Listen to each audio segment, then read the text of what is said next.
The room went silent. Cameras were rolling, the crowd was buzzing, and then it happened. Senator Elizabeth Warren leaned across the polished mahogany table, her voice sharp as steel, and delivered a threat meant to shake Senator John Kennedy to his core. Back off. John, she said firmly, her eyes blazing, or I'll make sure your career ends right here. It was the kind of moment that could end a man's reputation, the kind of confrontation that either crushes you or forges you. And for John Kennedy, it was just the beginning of a battle that would leave everyone in the room speechless. But let's rewind. Earlier that morning, Kennedy had walked into the Senate hearing with his usual calm. He wasn't one for theatrics. He didn't chase headlines. He believed in speaking truth, even if it wasn't popular. For him, politics wasn't about power. It was about people. About the farmer trying to pay off his land.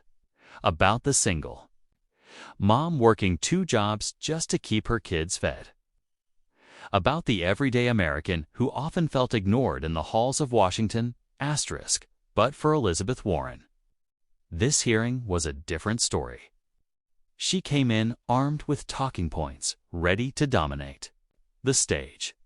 Her staff had whispered in her ear that Kennedy would push back, that he would raise uncomfortable questions.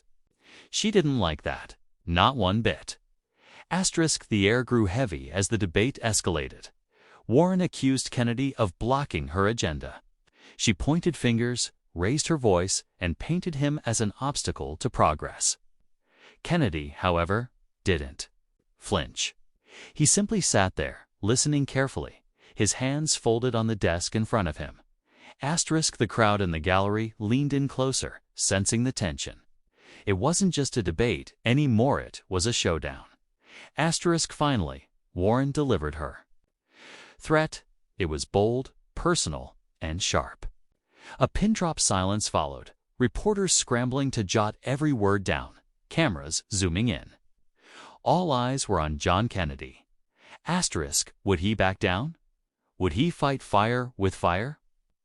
Instead, Kennedy leaned back in his chair, let out a small sigh, and spoke in that slow, deliberate Louisiana drawl that always carried weight. Elizabeth, he said, pausing for just the right amount of time. I'd rather be an honest nobody than a dishonest somebody. The words cut through the air like a blade. Simple, clear, powerful. The entire room froze. Reporters stopped typing. Even Warren's staffers glanced at each other in shock. Kennedy's sentence didn't just answer her, it exposed her. It reminded everyone listening that politics should never be about threats, titles, or fear. It should be about integrity. And in that single moment, Warren's fire seemed to dim.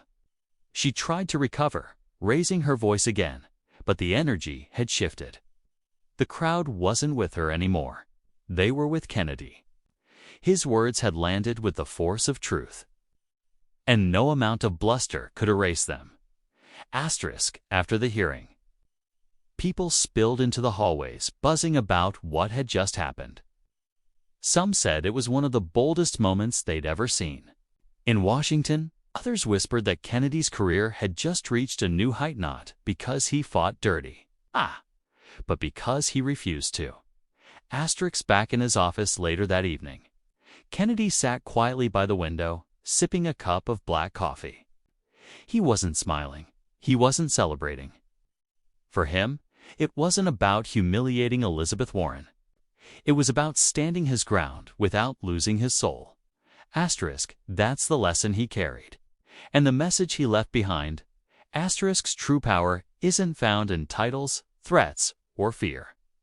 True power lies in the courage to speak the truth, even when it costs you everything. And that is why, long after the cameras turned off and the crowd dispersed, people remembered John Kennedy's one sentence not as a clever retort, but as a reminder that honesty will always outshine intimidation.